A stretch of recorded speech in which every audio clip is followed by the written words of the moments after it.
Welcome back everyone. हम देख रहे थे इसके रिलेटिव ग्रोथ और एब्सोल्यूट ग्रोथ लीव्स की। अभी दो लीव्स दिए हैं। देखो, अगर इसका पहले लीव ए के लिए हम निकालें इसके एब्सोल्यूट ग्रोथ, जिसे हम डिनोट कर रहे हैं ए जी से, ठीक है, तो कैसे निकालेंगे?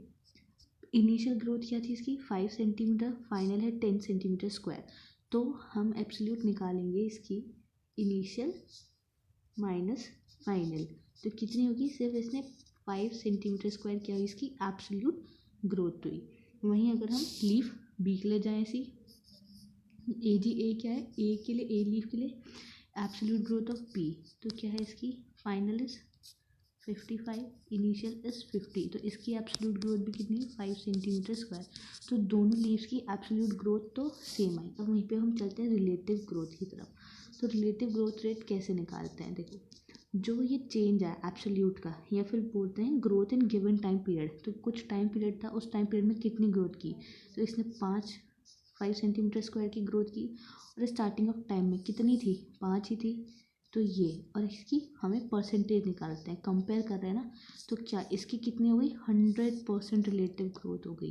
किसकी? लीव ए की 100% उसकी रिलेटिव ग्रोथ आई हमारी रेट। वहीं पे अगर लीव बी के लिए जाए, रिलेटिव ग्रोथ फॉर बी, तो 5 इसने भी की गिवन पीरियड ऑफ टाइम में, लेकिन इनिशियल क्या थी इसकी? 50।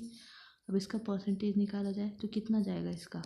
10%। तो इसकी सिर्फ रिलेटिव ग्रोथ कितनी हुई? 10%। तो किसकी रिलेटिव ग्रोथ ज़्यादा? ए लीफ की। ए वाले ने रिलेटिवली ग्रोथ ज़्यादा की एज़ कम्पेयर टू बी। तो इससे क्या पता चला हमें? रिलेटिव ग्रोथ, जो हमसे पूछा गया था इस क्वेश्चन में नीचे, यही। However, one of them shows much higher relative growth rate। किसने दिखाई? हमारी ये ए लीफ ने।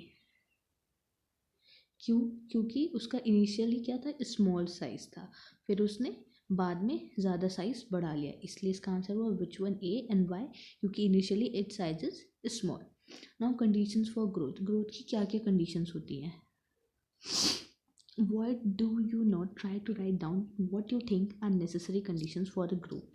This list may have water, oxygen, nutrient as very essential elements for growth। अगर हम लिस्ट बनाए तो इसमें हम ये सब ज़रूर डालेंगे, पानी, ऑक्सीजन, न्यूट्रेंट, ये सब ज़रूरी है ग्रोथ के लिए। वहीं पे the plant cell grow in size by cell enlargement which in turn require water। वहीं पे अगर प्लांट सेल की बात करें, वो साइज में बढ़ता है, तो हमें पानी की ज़रूरत है वहाँ पे। Turgidity of cell help in extension growth. वहीं पर सेल की टर्जिडिटी, जब उसमें वाटर ज़्यादा होगा, एकदम फुल्ली ठोस टर्जिड हो जाएगा वो, तो turgidity of cell help in extension growth. Thus plant growth and further development is intimately link to the water. किससे लिंक है? वाटर स्टेटस की, प्लांट में पानी का क्या स्टेटस है, उससे क्या रिलेटेड है? प्लांट की ग्रोथ और उसका further development is intimately link to the water status of the plant. Water also provide the medium for the enzymatic activities needed for the growth। अब इसमें क्या बता रही कि प्लांट क्या क्या करता है? तो मीडियम कर रहा है एंजाइमेटिक एक्टिविटीज़ के लिए, पानी क्या मीडियम प्रोवाइड करा रहा है। Oxygen help in releasing metabolic energy essential for growth activity. Oxygen क्या करती है? जो भी मेटाबॉलिक एनर्जी है उसमें हेल्प कर रही है, releasing in metabolic energy essential for growth activities, क्योंकि वो किसके लिए ज़रूरी है? ग्रोथ एक्टिविटीज़ के लिए ज़रूरी है। न्यूट्रिएंट्स, कौन कौन से न्यूट्रिएंट? मैक्रो एंड माइक्रो, जो ज़रूरी है, required by plant for the synthesis of the protoplasm and act as a source of energy. ये भी क्या काम करते हैं? प्रोटोप्लाज्म के सिंथेसिस में हेल्प करते हैं। कौन हेल्प करे? न्यूट्रिएंट, और एक सोर्स ऑफ एनर्जी का काम भी करते हैं। In addition, every plant organism has an optimum temperature range best suited for its growth। वहीं पे हर एक प्लांट की क्या होती है? एक ऑप्टिमम टेम्परेचर रेंज भी होती है, जिसपे वो अपनी ग्रोथ एकदम अच्छे से दिखाते हैं। In a deviation from this range could be detrimental to its survival। अगर उसकी डेविएशन हो जाए इस रेंज से, तो क्या होता है? वो उसके सर्वाइवल के लिए घातक साबित हो जाता है। वहीं पे environmental signal such as light and gravity also affect certain phases and stages of growth. आप क्या देख रहे हैं कि लाइट, ग्रेविटी, ये सारी चीज़ें भी प्लांट में ग्रोथ को अफेक्ट करती हैं। तो ये चीज़ें हमने पढ़ी, अभी आगे और पढ़ेंगे और क्या क्या चीज़ें हैं। Now differentiation, D differentiation and re differentiation. अब देखो, अभी हमने देखा था जो मेरिस्टेम थी हमारी, मेरिस्टेम कंटिन्यूसली सेल्स उसके डिवाइड करते हैं, लेकिन जब उसके सेल डिवाइड करना बंद कर दे, मैच्योर हो जाए, मैच्योर होके एक पर्टिकुलर फंक्शन परफॉर्म करेंगे, पर्टिकुलर फंक्शन, तो उसे कहा जाएगा वो क्या हो गया है, डिफ्रेंशिएट हो गया है, मतलब औरों से अलग हो गया है, मैच्योर हो गया है और एक पर्टिकुलर काम करने लगा है, तो सेल को क्या किया, डिफ्रेंशिएशन हो गया वहाँ पे। फिर हम पढ़ने जा रहे हैं डी डिफ्रेंशिएशन, मतलब डिफ्रेंशिएशन होने के बाद वापस से वो फिर से वो कैपेसिटी गेन कर रहा है डिवाइड करने की, दैट इज डी डिफ्रेंशिएशन। जो कैपेसिटी खो चुका था डिवाइड करने की, मैच्योर हो गया था, डिफ्रेंशिएट हो गया था, अब वापस से वही कैपेसिटी गेन कर ले, फिर से डिवाइड करने लगे, दैट इज डी डिफ्रेंशिएशन। अब फिर है री डिफ्रेंशिएशन, मतलब डी डिफ्रेंशिएशन के बाद फिर से कैपेसिटी लूज कर दे, फिर डिवाइड ना करे, फिर मैच्योर होकर एक फंक्शन परफॉर्म करने लगे, दैट इज री डिफ्रेंशिएशन। मतलब पहले डिफ्रेंशिएट हुआ, फिर डी डिफ्रेंशिएट हो गया, फिर उसके बाद दोबारा से डिफ्रेंशिएट हो गया, तो उसे कहा जाएगा री डिफ्रेंशिएशन, दोबारा से उसका डिफ्रेंशिएशन हो रहा है। तो ये तीन टर्म्स हैं, differentiation, dedifferentiation and redifferentiation. Dedifferentiation, cell mature हो जाए, एक पर्टिकुलर फंक्शन परफॉर्म करने लगे, अब वो कैपेसिटी खो चुका है अपनी फंक्शन परफॉर्म करने वाली, तो वो डी डिफ्रेंशिएट हो गया, फिर से वापस से कैपेसिटी गेन कर ले तो वो री डिफ्रेंशिएट हो जाता है। ये तीन चीज़ें हमें यही पढ़नी है इसमें। The cell derived from the root apical and shoot apical meristem and the cambium differentiate and mature to perform specific functions. जो सेल आते हैं root apical shoot apical meristem से, वो डिफ्रेंशिएट होते हैं और मैच्योर होते हैं कुछ स्पेसिफिक फंक्शंस परफॉर्म करने के लिए। This act leading to maturation is termed as differentiation. इस एक्ट को क्या कहा जाता है, differentiation. During differentiation, cell undergo few to major structural changes both in their cell walls and protoplasm. अब जब डिफ्रेंशिएशन होता है तो सेल किस में जाते हैं, मेजर स्ट्रक्चरल चेंजेस में, उसकी सेल वॉल्स में और प्रोटोप्लाज्म में।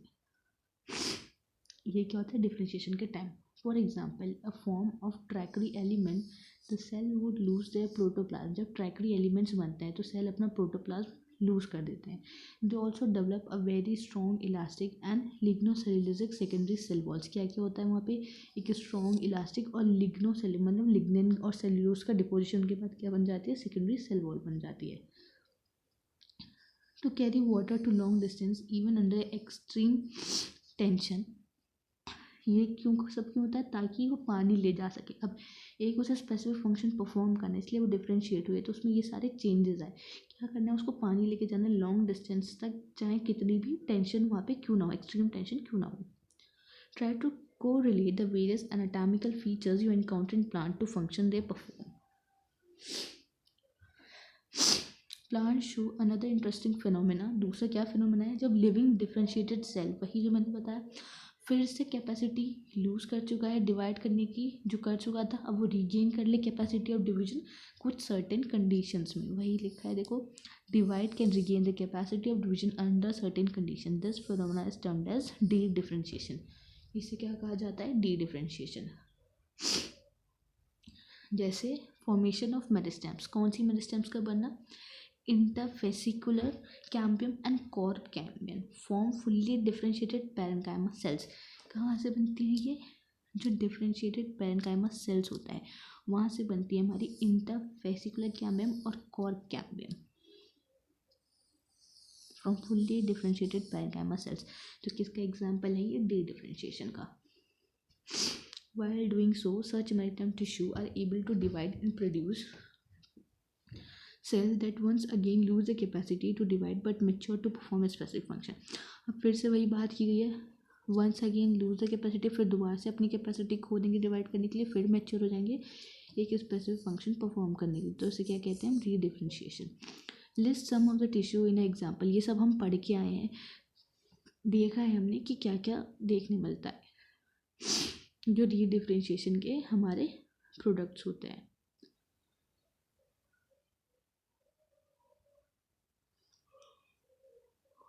तो कौन कौन से तीन प्रोसेस देखे हमने,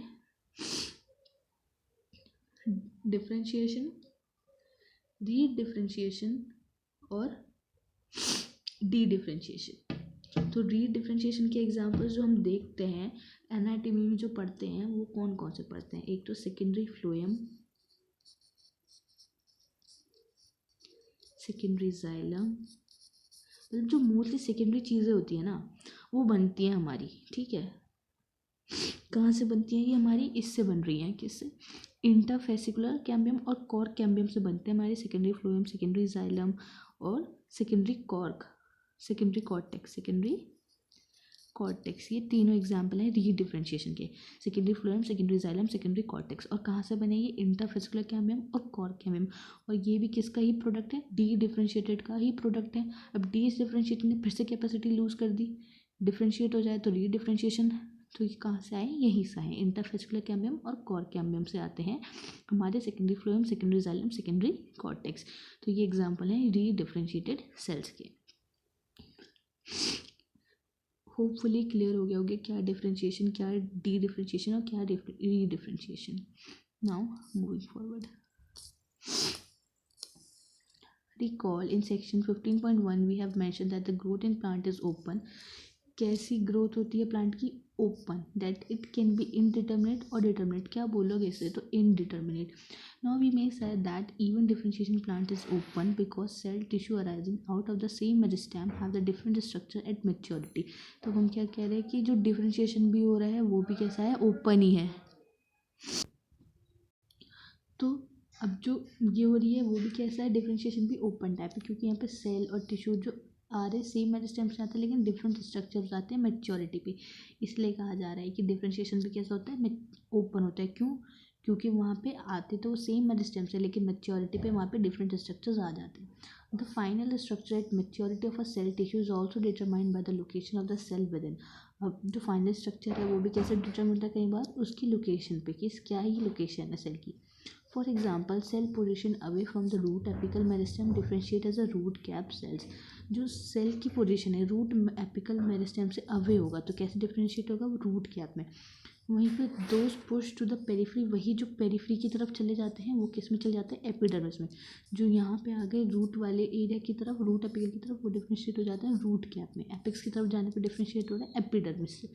तो ये सब क्या है? एग्जाम्पल है किस चीज़ के? कि डिफरेंशिएशन में कैसा होता है? Open type. अब इसने कहा कि कुछ और एग्जांपल्स तो हम बता सकते हैं कि जाइलम और फ्लोएम वो भी आते हैं सेम एपिकल मेरिस्टेम से लेकिन मैच्योरिटी पे उनका फंक्शन डिफरेंट हो जाता है। इसलिए डिफरेंशिएशन भी कैसा हुआ? ओपन हुआ, क्योंकि आए सेम मेरिस्टेम से लेकिन मैच्योरिटी पे डिफरेंट डिफरेंट स्ट्रक्चर्स परफॉर्म कर रहे हैं। अब डेवलपमेंट क्या है?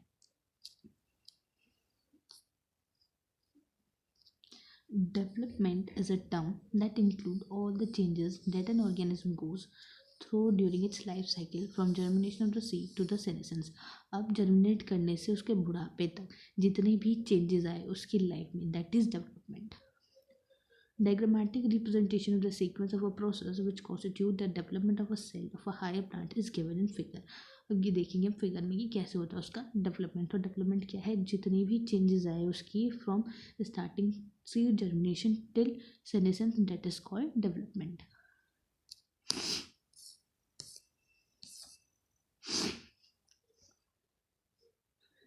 ये पूरा दिया है उसका डेवलपमेंट प्रोसेस कैसे होता है। सेल देखो मेरिस्टेमेटिक सेल है, फिर प्लास्टिमेटिक ग्रोथ, फिर उसका एक्सपेंशन हुआ। मैच्योरेशन में क्या होता है? डिफरेंशिएशन होता है, फिर सेल मैच्योर होता है, बुढ़ापे में जाता है, डेथ होती है। तो ये पूरा क्या है? डेवलपमेंटल प्रोसेस है। Now, plant follows different pathway in response to the environment or phases of life to form different kind of structure. अब जो प्लांट हैं वो डिफरेंट पाथवेज फॉलो करते हैं, ये डिफरेंट फेजेस लाइफ के डिफरेंट फेजेस में आते हैं इन्वायरमेंट के रिस्पॉन्स में। तो उस एबिलिटी को क्या जाता है? प्लास्टिसिटी। तो plant follow different pathway in response to environment के रिस्पॉन्स में अलग पाथवे पे चले, अलग फेजेस में आए, अलग अलग स्ट्रक्चर्स में आए, उसे क्या कहते हैं? प्लास्टिसिटी कहते हैं। This ability is called plasticity. Example heterophyll in cotton. जब हेट्रोफिली किस में देखने मिलती है? कॉटन में, कोरिएंडर एंड लार्कस्पर। ये क्या है? ये देख रहे हम प्लास्टिसिटी के एग्जाम्पल, उसमें हेट्रोफिली, कॉटन, कोरिएंडर और लार्कस्पर क्या है? In such plant the leaves of juvenile plant are different in shape from those in mature. तो इसमें क्या देखने मिलता है? जो बचपन के इसके स्ट्रक्चर है लीफ के वो डिफरेंट है as compare to the mature plants. तो ये इम्पॉर्टेंट है। कौन कौन से एग्जाम्पल हैं? Cotton, coriander, larkspur. क्या है? जुवेनाइल का स्ट्रक्चर डिफरेंट, एडल्ट का स्ट्रक्चर डिफरेंट। क्या देखने मिल रही है इसमें हमें? हेट्रोफिली। वहीं पे On the other hand, differences in shape of leaf produced in air and those produced in water. अब एयर और वाटर के रिस्पॉन्स में जो लीव्स अलग अलग आए उसका एग्जांपल है बटर कप.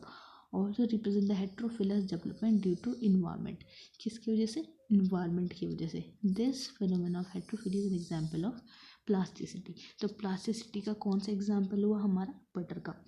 तो पूछते हैं जो बटर कप है उसमें जो हेट्रोफिली देखने मिलती है किसके रिस्पॉन्स में मिल रही है? इन्वायरमेंट. वहीं पे जो कॉटन है, कोरिएंडर है मतलब धनिया, और तीसरा है हमारा लार्कस्पर.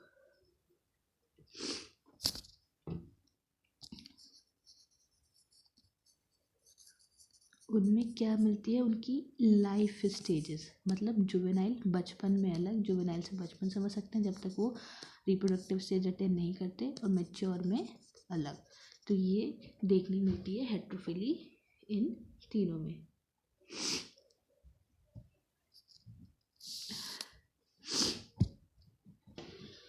तो ये किसके एग्जाम्पल्स देखे हमने? हेट्रोफिली, प्लास्टिसिटी, इस सब के examples.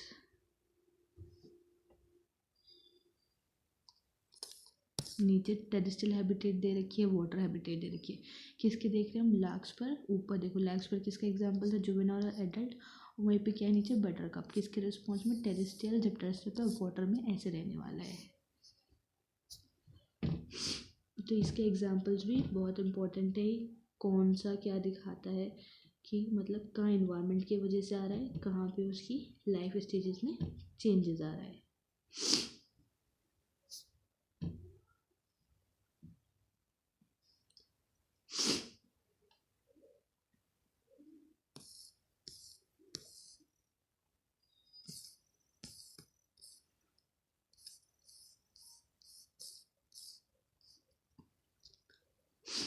Thus, the growth, differentiation and the development are very closely related event in the life of a plant.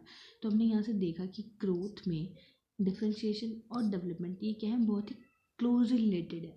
Broadly development is consider as a sum of growth and differentiation. तो हम development को क्या बोल रहे हैं? जहाँ पे growth और डिफरेंशिएशन का सम. और इससे पहले हम पढ़ के आए थे डेवलपमेंट क्या है? जितने भी उसके लाइफ में चेंजेस आते हैं फ्रॉम सीड जर्मिनेशन टिल सेनेशन, बुढ़ापे आने तक, उसे कहते हैं डेवलपमेंट. और एक और चीज़ पढ़ी अब हमने, डेवलपमेंट क्या कहा जा रहा है? ग्रोथ और डिफरेंशिएशन के सम को कहा जाता है development. Development in plants that is both growth and differentiation is under the control of intrinsic and extrinsic factor. अब जो डेवलपमेंट है वो किसके अंडर कंट्रोल होता है? इंट्रिंसिक और एक्सट्रिंसिक फैक्टर्स के अंडर कंट्रोल होता है. एक्सट्रिंसिक बाहर वाले, इंट्रिंसिक उसके खुद के. द फॉर्मर इंक्लूड्स मतलब इंट्रिंसिक, उसके अंदर क्या आते हैं? इंट्रासेलुलर जेनेटिक और इंटरसेलुलर फैक्टर्स, जैसे कि प्लांट ग्रोथ रेगुलेटर्स. इंट्रासेलुलर में जेनेटिक आते हैं और इंटरसेलुलर में आते हैं हमारे PGR, प्लांट ग्रोथ रेगुलेटर्स और plant hormones. While the latter means extrinsic, इसके अंदर आते हैं light, temperature, water, oxygen, nutrition etcetera. हम पढ़ेंगे plant growth and regulators. Characteristics क्या है इनकी?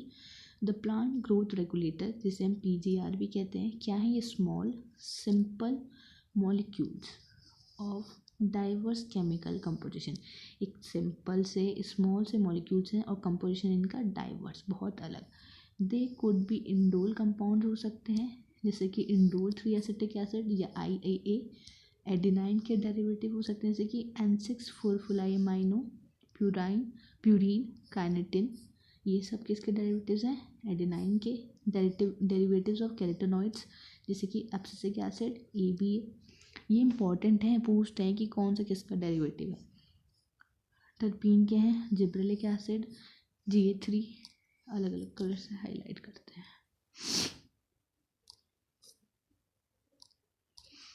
तो इंडोल कंपाउंड्स हैं हमारे, इंडोल 3 एसिटिक एसिड और IAA. Adenine derivatives N6 furfurylamino, purine, kinetin.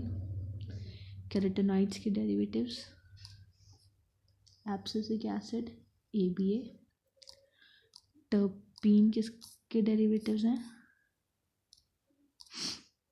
Gibberellic acid GA3, gases के डेरिवेटिव्स हैं हमारे ethylene.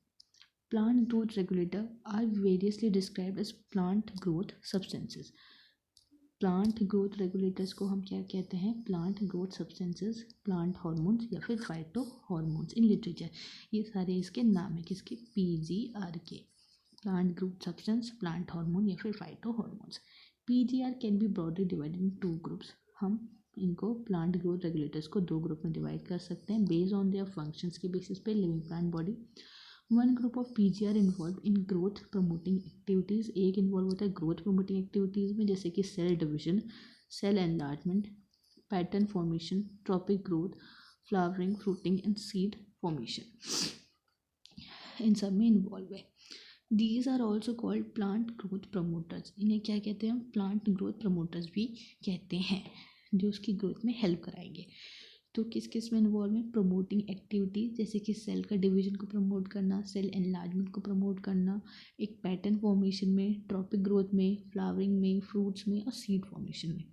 These are also called plant growth promoters, इसलिए इन्हें क्या कहा जाता है, प्लांट की ग्रोथ को प्रमोट करने वाले are known as plant growth promoters, जैसे कि ऑक्सिन, जिब्रेलिन एंड साइटोकाइनेन। तो प्लांट ग्रोथ प्रमोटर्स के एग्जाम्पल क्या क्या हुए, auxin, gibberellin and cytokinin. The क्या है ये, plant growth promoters. The PGR of the other group, दूसरा ग्रुप क्या है जो इनकी किस में हेल्प करे, role in plant responses to wound and stress of biotic and abiotic origin. They also involve in various growth inhibiting activities, ये growth inhibiting activities में इन्वॉल्व होते हैं। जब वाउंड और स्ट्रेस वाली कंडीशन आती है तो उनसे कोप अप करने में ये इन्वॉल्व हैं। तो फिर ऐसे हार्मोन, उनको क्या कहा जाता है, इनको क्या जाता है, इनहिबिटर हार्मोन्स। तो they are involve in various growth inhibiting activities, wound और स्ट्रेस बायोटिक एबायोटिक रीजन में हेल्प करते हैं, जैसे कि डोरमेंसी और एब्सेसन, ये क्या है, इसकी growth inhibition activities. The PGR abscisic acid, कौन सा PGR,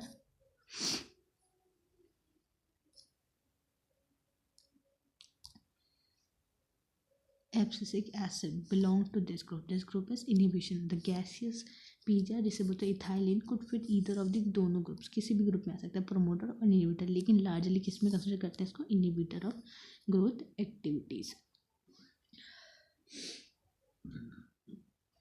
तो किस में कंसिडर किया जाता है इसको, ग्रोथ इनहिबिटर वाली एक्टिविटीज़ में कंसिडर किया जाता है। तो हमने 2 टाइप्स के पढ़े, एक है प्रमोटिंग, ग्रोथ को प्रमोट करने वाला, दूसरा इनहिबिट करने वाला। तो जो प्रमोटर्स हैं कौन कौन से 3 पढ़े हमने इसमें, ऑक्सिन, जिबरेलिन और साइटोकाइनेन। इनहिबिशन में पढ़ा ABA एब्सिसिक एसिड और ethylene. Now discovery of plant growth regulator, कैसे इनकी डिस्कवरी हुई। Interestingly, the discovery of each of the 5 major group of PGR have been accidental. कैसे डिस्कवर हुई, सारे एक्सीडेंटली डिस्कवर हुए ये। ऑल दिस स्टार्टेड, कैसे स्टार्ट हुआ, जब चार्ल्स डार्विन और उसके बेटा फ्रैंकिस डार्विन एक ऑब्जर्वेशन करे। उन्होंने देखा कि जो सीलियोपेटाइल है कैनरी ग्रास का, वो सिर्फ यूनिलेटरल इल्यूमिनेशन, मतलब लाइट के एक ही डायरेक्शन की तरफ रिस्पॉन्स करता है टूवर्ड्स द लाइट सोर्स, जिसे कहा गया फोटोट्रोपिज्म, मतलब जिधर की तरफ लाइट का सोर्स है उधर ही उसकी तरफ ग्रोथ हो रही है, ये उन्होंने ऑब्जर्व किया। जब उसने बहुत सारे एक्सपेरिमेंट कर लिए तो उन्हें कंक्लूड किया जो टिप है सीलियोपेटाइल की, वो क्या है, site of transmissible influence that cause a bending of the entire coleoptile, मतलब उसके पास ऐसा कुछ है, वहाँ प्रेजेंट है, जिसकी वजह से वो सारा किसकी तरफ, लाइट की तरफ बैंड हो जाता है, लाइट से इन्फ्लुएंस होता है। तो किसने ऑब्जर्व करा था ये, चार्ल्स डार्विन और उसके बेटे फ्रैंकिस डार्विन ने। क्या ऑब्जर्व करा था, that the tip of the ciliopatile was the site of the transmittable influence that caused the bending of the entire ciliopatile, मतलब यहाँ कुछ तो ऐसा प्रेजेंट है जिसकी वजह से इसकी पूरी ये लाइट की डायरेक्शन में पूरा बेंड कर जाता है। Auxin was isolated by the FW Went, auxin किसने आइसोलेट करा था, FW बेंड ने, from the tip of coleoptile of the oat seedling, किसकी सीडलिंग से किया गया था इसको, ओट सीडलिंग से। किसने किया था? F.W. वेंट ने। Auxin from the oat seedling. Now the bakanae foolish seedling disease of the rice seedling. कौन सी? The bakanae foolish seedling a disease of rice seedling. Rice seedling की disease was caused by a fungal pathogen. कौन कहता है? एक fungal pathogen जिसका नाम है जिब्रेला फ्यूजिकोराई। किसने देखा था? E Kurosawa. E Kurosawa reported the appearance of the symptom of the disease in uninfected rice seedling when they were treated with the sterile filtrates of the fungus. जब fungus के filtrate से उसको क्या किया गया? ट्रीट किया गया तो देखा जो अनइन्फेक्टेड राइट सीडलिंग थी वहाँ पे भी डिजीज़ जैसे सिम्टम्स मिलने लगे। फिर उन्हें जो एक्टिव सब्सटेंस था, ये जो डिजीज़ करा रहा था, इन्होंने इसको आइडेंटिफाई करा। Later identified as a gibberellic acid. क्या बोला गया उसको? जिब्रेलिक एसिड है ये। तो ऐसे हुई जिब्रेलिक एसिड या जिब्रेलिन की डिस्कवरी। किसने करी थी? ई कुरोसावा ने। क्या बोलते हैं उसे? The bakanae foolish seedling disease of rice seedling. कौन करती है? Gibberella fujikuroi. क्या है ये? Fungal. Now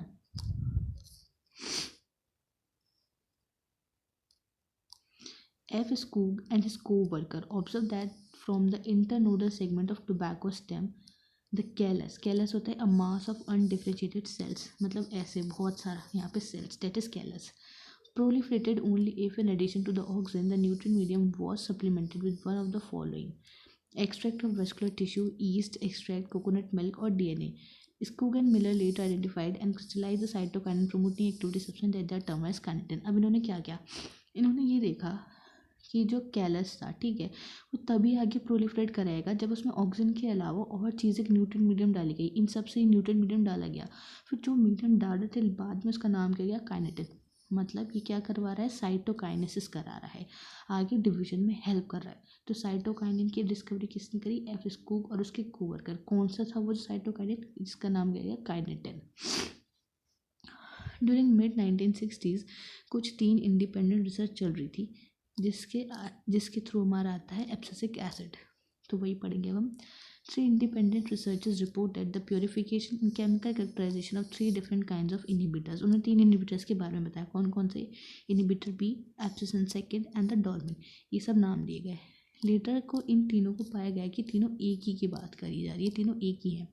Later all 3 were proved to be chemically identical. It was named abscisic acid और इसका नाम क्या रख दिया गया? abscisic acid रख दिया गया। तो ऑक्सिन आया ओट सीडलिंग से, F.W. वेंट ने किया। फिर ई कुरोसावा आए, उन्होंने देखा एक फंजाई है जिब्रेला फ्यूजिकोराई, उससे जो वो इन्फेक्शन कर रही है, जो एक्टिव सब्सटेंस है उससे कहा गया जिब्रेलिन। फिर आए एफ स्कूग, उसके को वर्कर, उन्होंने देखा कि ऑक्सीजन के अलावा कुछ न्यूट्रिएंट मीडियम और डालना पड़ रहा है जिससे क्या होता है? प्रोलिफरेशन हो जाता है कैलस का। तो उसको उन्होंने बोला क्या है ये? साइटोकाइनिन या साइटोकाइनेसिस को प्रमोट करने वाले, that is known as cytokinin, जिसका नाम उन्होंने रखा काइनेटिन। फिर देखा 1960s में 3 अलग अलग रिसर्च चली, वहाँ से इनिबिटर्स आए। तीनों इनिबिटर्स कॉमन थे जिसको एक नाम रखा गया एब्सिसिक एसिड। अब जो cousin confirmed the release of volatile substance from the ripened orange. उन्होंने देखा कि जो पके हुए ऑरेंजेस हैं उनसे कुछ सब्सटेंस रिलीज हो रहा है। तो किसकी राइपनिंग को हैज़ कर रहा है? अनराइपेंड बनानास को, मतलब कच्चे जो केले हैं उनको भी पका दे रहा है, वो सब्सटेंस जो पके हुए ऑरेंजेस में से निकल रहा है।